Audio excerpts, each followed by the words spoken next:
দিদির দিন দিন যত টাকা বাড়ছে দিদির ড্রেস তত ছোট হচ্ছে।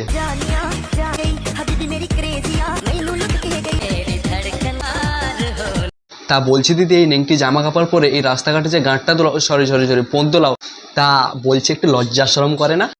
ও, গান না দেখালে ভিউজ আসবে না, সরি পোঁত না দেখালে ভিউজ আসবে না। सही पकड़े हैं।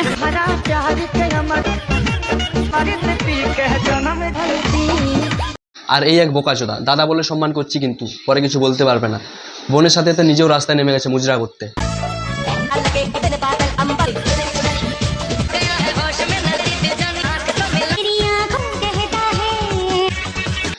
আর এই এক পৃথিবীর ধ্যামনাচোদা, দাদা বলছি কিন্তু আবার ভিউস আর টাকার লোভে বোনকে রাস্তায় মুজরা করাচ্ছে। এবার কোথায় দেখি কে হেগে ছড়াচ্ছে, আমার তো কাজই পুটকি জাম করা।